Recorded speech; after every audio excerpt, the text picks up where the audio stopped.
Good morning or afternoon, depending on where you're tuning in from. I know it's afternoon for me on the East Coast.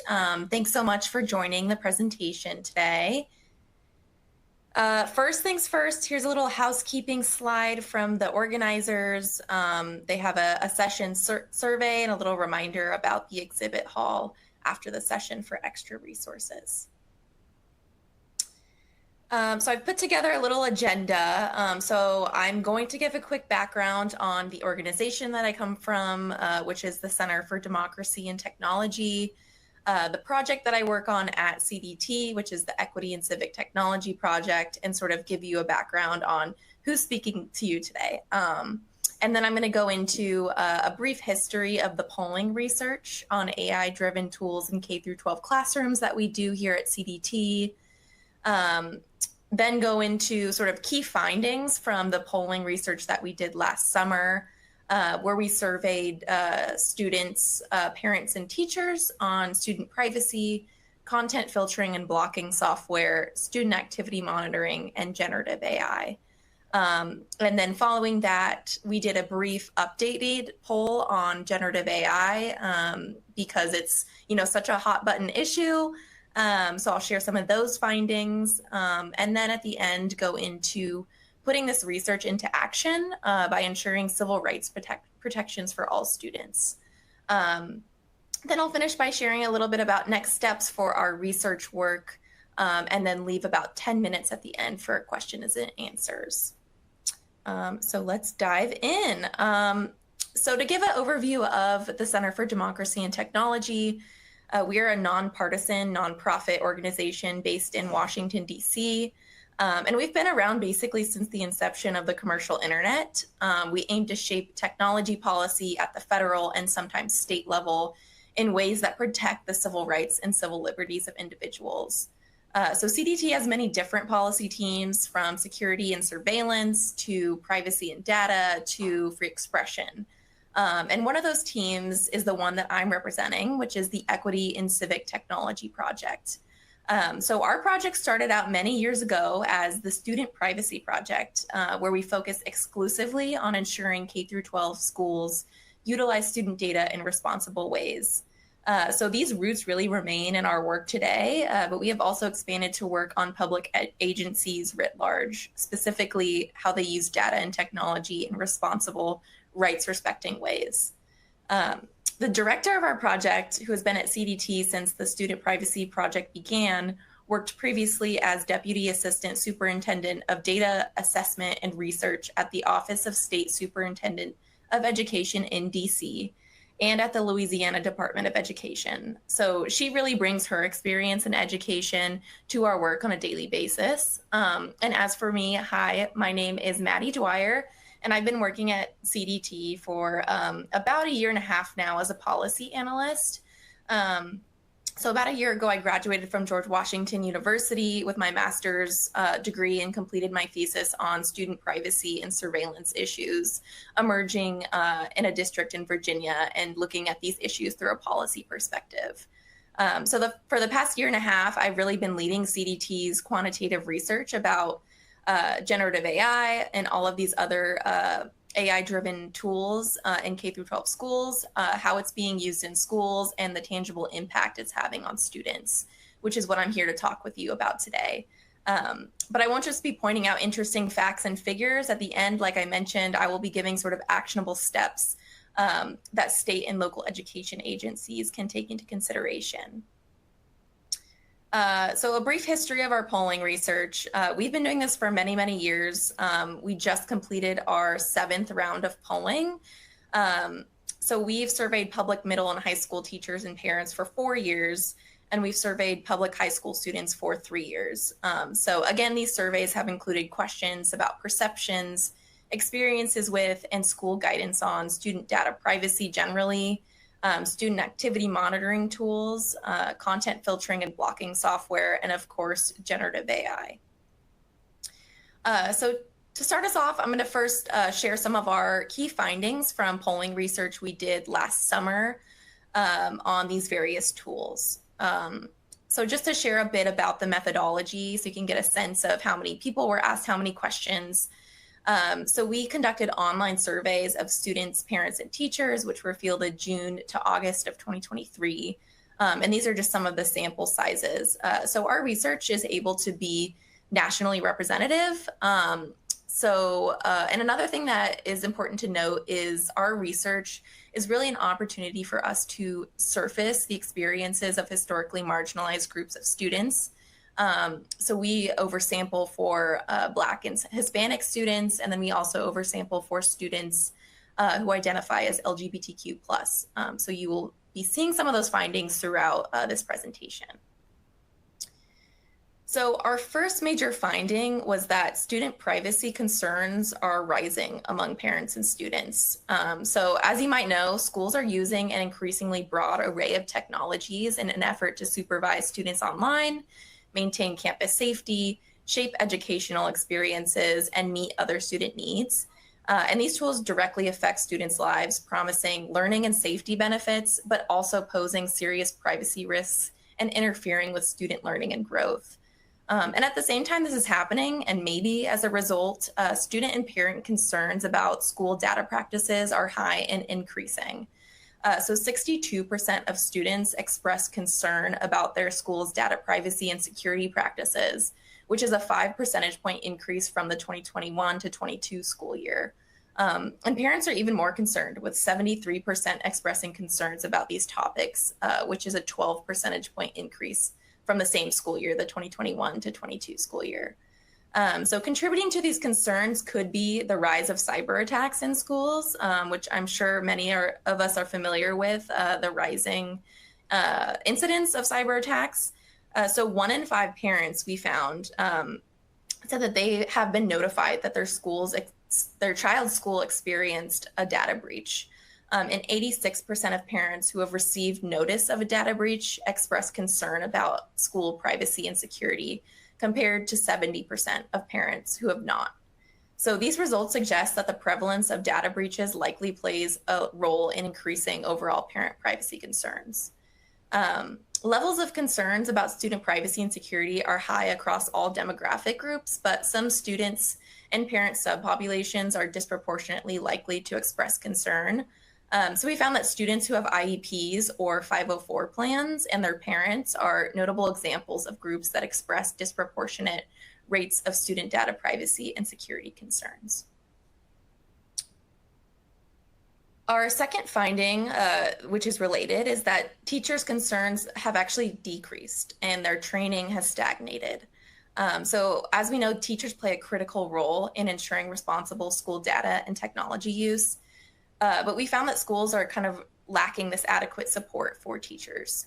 The percentage of teachers who report that they worry about student data privacy and security actually dropped 5 percentage points from 42% in 2021 to 2022, which is the lowest level of concern that we've seen since we've been surveying teachers we began in 2020. So these teacher responses reveal gaps in the support that they receive from their schools. 1 in 5 teachers say that they don't know if their school has a technology plan that addresses student privacy, and nearly 1/3 of teachers have not received formal student privacy training from their school, a proportion that remains pretty much unchanged from the 2021 to 22 school year. And as student and parent concerns rise and teacher training stalls, schools are implementing an ever-growing range of tools, many of which rely on AI and are used in the name of keeping students safe and on track. For example, 58% of teachers say that their school uses student data to predict whether individual students are at risk of dropping out or are adequately prepared for college. Many of these technologies, like an early warning system, carry serious risks of irresponsible use. Risks related to predictive analytics, remote proctoring, facial recognition technology, law enforcement data sharing, and student location tracking are all well documented.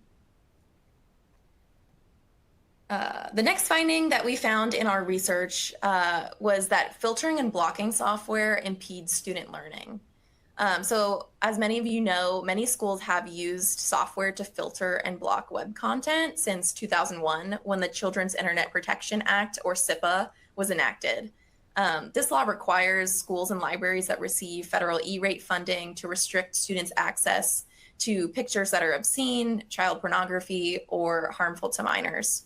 Our data shows that there's agreement that schools should restrict access to explicit adult content. However, parents and teachers said that they are sort of out of the loop on what is actually being blocked by schools. And we actually found that schools are applying filtering and blocking in ways that interfere with learning, extend beyond what's legally required under SIPA, and disproportionately affect vulnerable students. So because SIPA compliance is required as a condition of receiving federal E-rate funding, it comes as no surprise that nearly 100% of teachers report that their school uses some form of filtering and blocking software. The most commonly cited risk of filtering and blocking is how the use of this technology actually makes learning more difficult. So for example, our research showed that 71% of students whose school uses filtering and blocking software agree with the statement that it's sometimes hard to complete school assignments because they get filtered or blocked from being able to get all of the online information they need to complete the assignment. And although fewer teachers agree with this statement, most are in alignment with students. So we also found that 57% of teachers agree that filtering and blocking can make completing school assignments hard for their students. And a concern about filtering and blocking technology in schools is that it will extend beyond what might be legally required in SIPA and expand based on value-laden judgments with little input from parents and students. And that concern is justified. We found that in our research.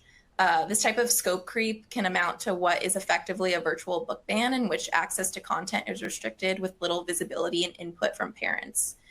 So we found that approximately 1/3 of teachers agree that content associated with or about LGBTQ plus students and students of color is more likely to be filtered and blocked. And Title I and licensed special education teachers are more likely to concur with that sentiment. And you can see some of those figures in this slide. Next, we found that student activity monitoring software continues to harm students, which is a finding that we found in our research in the previous year. So the use of student activity monitoring tools remains high and unchanged since the 2021 to 22 school year, with 88% of teachers reporting that their school uses this software.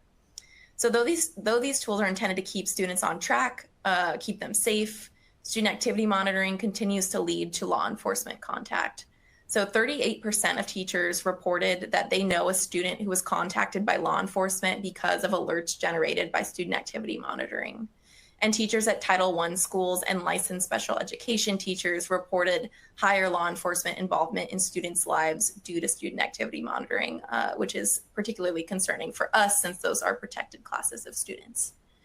And parent support of student activity monitoring is declining. So 55% of parents agree that the benefits of student activity monitoring really outweigh the concerns about student privacy, which is down 8 percentage points from the 2021 to 22 school year. And you can see some of those figures on this slide. And then relatedly, the harms of student activity monitoring we found fall on some students disproportionately. So we found that monitoring technology actually continues to out students without their consent who identify as LGBTQ+. So 19% of all students whose school uses student activity monitoring reported that they or someone they know has been outed as a result of this technology, which is a 6 percentage point increase since the 2021 to 22 school year. And 29% of LGBTQ+ students reported that they or someone they know has been outed because of student activity monitoring, which is a percentage that's consistent with the 2021 to 22 school year.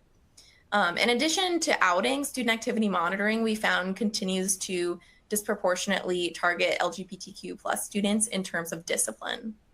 So 65% of students reported that they or someone they knew got in trouble due to student activity monitoring compared to 56% of their peers.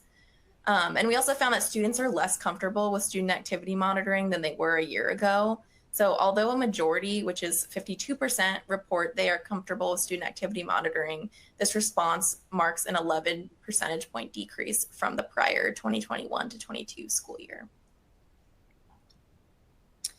And finally, to get into our last finding of this round of polling, we asked students, parents, and teachers about generative artificial intelligence, which I'm sure everyone has heard about and is well familiar with. So since ChatGPT sort of came out in the middle of the school year in November of 2022, we found that it was sort of this chaotic introduction and really left students in trouble without guidance on the technology. So the first finding was that 58% of students reported having used generative AI in the past school year. And we actually found this was higher for students with an IEP or 504 plan. So 72% of those students said that they use generative AI. The next thing we found was only 43% of teachers say that they've received substantive training on generative AI. And nearly half of teachers reported that a student at their school had been disciplined or experienced negative consequences regarding their use of generative AI in a school assignment. And licensed special education teachers were even more likely to report that consequence. So teachers weren't receiving training, students weren't receiving guidance, but yet they're still being disciplined for their use of generative AI. And finally, only 24% of teachers reported having been trained on how to respond if they suspect that a student has used generative AI. So sort of all of these things together indicates that schools just weren't providing guidance. And in our next round of polling, since generative AI was such a hot button issue, we actually did a follow-up spot poll of teachers in the spring of 2024 to see, have schools caught up to the rise of generative AI in schools? Are students still getting in trouble for it? So I'll share some of those findings from that round of research that we did in the spring. So a brief methodology overview of this round of polling. So as we said, our previous survey research from summer 2023 found that schools were providing little guidance about generative AI, really leaving students, parents, and teachers in a collective state of confusion. But despite a lack of this guidance, students were being disciplined for its use. So again, our goal was to really understand the changes in reported generative AI use and track levels of support and guidance that teachers were getting about generative AI from their school or districts in the 2023 to 24 school year. So we used our same independent research firm, Edge Research, and we conducted an online survey of teachers, and that's just a little bit about the sample size. So our hypothesis when we set out to do this research was that we would see major changes in policy setting and the use of generative AI since schools sort of had the summer of 2023 to regroup after ChatGPT burst onto the scene in the middle of the 2022 to 23 school year. So the key findings I'll share with you here served as an updated round of polling to the findings that I shared previously. So our first finding was that schools actually were making progress on training and guidance. So in this round of polling, 80% of teachers said that they reported receiving formal training about generative AI use policies and procedures. One thing to note here is that we ask about formal training about generative AI use policies and procedures, which is not the same thing as professional development on generative AI. So in this case, formal training could have included something as simple as a teacher was told once in a training session whether their school bans or permits the use of generative AI in the classroom. And another finding that contributes to this key finding that we had was that 72% of teachers said that their school had asked them for input about policies and procedures regarding student use of generative AI. So that was definitely a positive finding that we found. But despite this sort of, positive trend that schools were having more guidance and teachers were getting trained, we found that the biggest risks of generative AI use in the classroom were still going unaddressed. So only 28% of teachers said that they had received guidance about how to respond if they suspect that a student had used generative AI in ways that aren't allowed, such as plagiarism. So on the right, you can see sort of a breakdown of the types of things we asked about teachers receiving guidance, and those numbers are pretty low. So the guidance and training provided to teachers really lacked the critical elements that promote responsible student use of generative AI in ways that protect student privacy, safety, and civil rights, like what responsible student use looks like, how to respond if they suspect a student is using generative AI in ways that are not allowed, and how to detect AI-generated work. And that sort of left teachers to navigate practical management of generative AI use in the classroom on their own. Another thing we asked teachers about were, are you using AI content detection tools? And if so, how are you using them? So we actually found that teachers are heavily reliant on school-sanctioned generative AI content detection tools, which is problematic because there's an ample body of research that shows that these tools are not consistently effective at differentiating between AI-generated and human-written text. And this is more problematic given the previous finding that a majority of teachers had not received guidance on how to respond if they suspect a student has used generative AI in ways they should not. So new research in the field and our research from last summer reveal that English learner students and students with disabilities are actually at a higher risk of being negatively impacted in terms of disciplinary action. Research shows that English learner students are often falsely flagged as turning in AI-generated work, and our research from last summer revealed that students with disabilities are more likely to use generative AI than their peers. So this, paired with the finding of licensed special education teachers being more likely to use an AI content detection tool regularly, creates a potentially ripe environment for increased disciplinary action for students with disabilities. So on the slide, you could see that 68% of teachers reported using an AI content detection tool regularly, despite these sort of efficacy issues that I've outlined here. And second, 78% of teachers reported that their schools were actually the ones that sanctioned these AI content detection tools. And again, another finding is that only 25% of teachers said that they're very effective at detecting whether their students' assignments were written or created with generative AI or by the student themselves. So the high use of AI content detection tools may in part be explained by the fact that a majority of teachers aren't confident in their ability to discern between AI and human written text. And next, we found that since the last summer, student discipline due to generative AI use had actually increased. So 64% of teachers said that their students had gotten in trouble or experienced negative consequences for using or being accused of using generative AI on a school assignment. And teachers who regularly use an AI content detection tool were actually more likely to report that the students at their school had gotten in trouble or experienced negative consequences. So that was 72% versus 48%. This is problematic given our earlier finding that teachers are lacking training on how to respond to prohibited use. And related to the previous section, teachers who regularly use the AI content detection tool are more likely to report that their students had gotten in trouble. And another finding is that not only are students getting in trouble for their suspected use of generative AI, but accusations alone can actually become a catalyst to disciplinary action. So 40% of teachers reported that they agree that a student got in trouble for how they reacted when a student, principal, or other adult at the school confronted them about their alleged misuse of generative AI. And finally, teacher distrust in student academic integrity really remains an issue, as I'm sure many of you have heard about, and is more pronounced in schools where generative AI is banned. So our first finding is that 52% of teachers agree that generative AI has made them more distrustful of their students' work. Next, 69% of teachers at schools that ban generative AI say that they're distrustful that student work is actually theirs.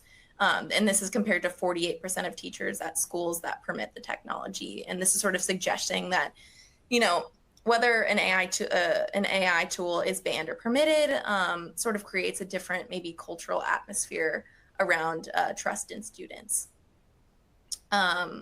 Next, 42% of teachers at schools that ban the tools report students using it to write and submit a paper, while only 30% of teachers at schools that permit generative AI report that happening. And finally, 76% of teachers at schools that ban generative AI report a student got in trouble or experienced negative consequences for using or just being accused of using generative AI on a school assignment. And that is compared to 68% of teachers at schools that permit generative AI. So with all these findings, our team at CDT really looked at them and said, what can we do about this? What's the recommendations that schools should take into account? And we really came upon this idea that a lot of this research is showing that these are potential civil rights violations against protected classes of students. So I'm going to share a little bit about the legal analysis that we've put together and some of the recommendations for what schools can do about these findings. So I'm sure, as many of you know, the key authorities in civil rights laws. Just wanted to lay those out for you. So the first is the Civil Rights Act, and then Title IX and Title VI, which prohibits discrimination based on race, and then Title IX is discrimination based on sex, gender, and sexual orientation. And then there's some key authorities that prohibit discrimination on disability. So the history of enforcement and litigation under these non-discrimination statute has created a body of anti-discrimination law specific to the education sector. So from this body of law, several core concepts emerge to form the basis for four main causes of action that are available to students and families when alleging discrimination at the hands of educational technology tools. So these claims are 1, disparate treatment, 2, disparate impact, 3, hostile learning environment, and 4, denial of a free appropriate public education, or FAPE. Each of these causes of action could apply to the use of data and technology in education. So 1, disparate treatment can arise if a neutral policy is enforced disproportionately against members of a protected class, or policy or practice explicitly targets a protected class. So a student alleging disparate treatment must show that the alleged discriminatory conduct was intentional and was based at least partially on the student's protected characteristics. So you could see the example on the screen that we found is actually 58% of teachers reported that their schools use an early warning system to predict whether a student is at risk of dropping out. And some of these tools actually use protected characteristics that is fed into their algorithm. So that could be race, LGBTQ plus status, and disability status. Second, disparate impact occurs where a neutral policy, even when applied equally, has an adverse and disproportionate impact on members of a protected class. So for example, schools have seemingly neutral policies regarding student activity monitoring. Most do not apply the monitoring requirements differently to different groups of students, nor do they explicitly target protected classes of students for heightened surveillance. However, recent data on the impact of student activity monitoring that we conducted shows that certain groups of students, such as Black and Hispanic students, are actually more likely to use school-issued devices than their peers. So therefore, these students are targeted for surveillance at a higher rate and are more likely to be subject to the negative consequences of monitoring, including but not limited to, again, disciplinary action, contact with law enforcement, or forced outing. Hostile learning environment, so that occurs where a student or a group of students experiences severe, pervasive, or persistent treatment that interferes with the student's ability to participate in or benefit from services or activities provided by the school. So the treatment does not need to be by an agent of the educational institution, but it can be at the hands of a third party, such as vendors, contractors, visitors, or other third parties who engage with students. A single extremely severe event can also constitute a hostile environment on its own. So for an example, improper arrest due to flagged activity, such as student activity and social media monitoring, where the activity did not pose any real threat to school safety, or the arrest was the result of improper or misidentified facial or movement recognition. So that is an example of a hostile learning environment. And finally, students with disabilities are entitled to FAPE under Section 504 and IDEA. So when exclusionary discipline constitutes a significant change in a student's placement and is issued because of a student's disability-based behavior, it can actually constitute a disruption of FAPE. So under Section 504, a significant change in placement is an exclusion of more than 10 consecutive school days or pattern of removal made up of short-term non-consecutive removals that total more than 10 school days during the school year. So one example of this, a denial of FAPE that we saw in our data, is that licensed special education teachers are more likely to report knowing students who have gotten in trouble and been contacted by law enforcement due to student activity monitoring. So having this background and knowing this information, how can schools put this information into action? So like I said, school systems already have existing capacity and infrastructure around civil rights. So there's no need to wait for new governance on these technologies. So the recommendations that CDT has focused on and is putting forth is focused on incorporating ed tech into this infrastructure and to ensure all students are able to learn in an environment free from discrimination, harassment, and hostility. So recommendations that we've put forth for local education agencies based off of our research and our legal analysis is one, LEA should be auditing existing non-discrimination policies, practices, and notices. Two, they should be updating or creating new policies to address data and technology use. Three, consolidate and make readily available all required non-discrimination notices.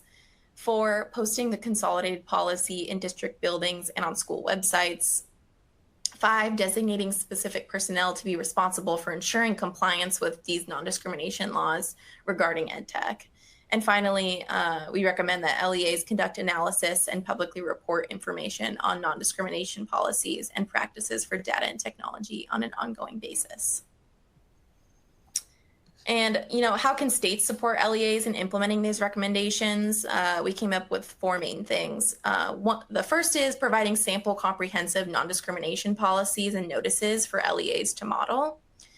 Two is evaluate your statewide systems to ensure that these civil rights concepts are considered. So this includes looking for systems that incorporate protected demographics in an individual level decision-making and analyze whether the system is having a disproportionate impact. So this is something like the early warning system that I outlined earlier. Three, the third recommendation that we put forth is that states can support LEAs by establishing and circulating best practices regarding procurement of ed tech tools and the use of student data. So an example is providing sample RFP language that LEAs can incorporate into their solicitation process that would really set these expectations for vendors regarding civil rights considerations and compliance. And finally, a big thing is providing professional development opportunities for LEA leaders on procurement and implementation of ed tech and data practices with civil rights compliance in mind. So sharing next steps about CDT's future research. So each year, our polling research really strives to meet schools where they're at in terms of emerging technologies and their potential impacts on school stakeholders. So this year, we've really focused our polling research that we conducted this past summer on non-consensual intimate imagery sharing in K-12 schools, including both authentic and deepfake NCII, which is AI generated. And I'm sure many of you have seen news articles coming out and anecdotes. But we really wanted to use this research to finally put some numbers to the scope of this problem in K-12 schools across the US. And similarly, this sharing of authentic and deepfake NCII implicates civil rights and Title IX. So this same framework that I've shared also applies to instances of deepfake NCII in schools. So actually tomorrow, September 26th, we'll be releasing those findings in a comprehensive report that can be found on our website. And I've included a link to our website later and a little QR code in case you want to just scan it on your phone. And this report, along with the numbers, will include recommendations for how schools should respond to the rise of deepfake NCII. So here's our website where you can find these lovely resources and also our report that will launch tomorrow. And I think that this will also be provided by the organizers at the end of the presentation. So you can take a look at those links that they provide. So with that, thank you so much. And I will turn to the questions that we got from the audience. Feel free to put in more questions if you want to. So the first question is, does CDT also have a higher ed branch or 100% K through 12? So CDT has historically just focused on K through 12. So we haven't done any work yet in the higher education space. The second question was, have administrators been polled? And administrators, we did not include them in our poll. So historically, we've only polled teachers, parents, and students in K through 12 schools. And then can I get access? Someone asked for the access to the data. So all of these reports are online on CDT's website. So if you go to that QR code, you'll find those resources. And I think the conference organizers have also provided links in the resource section.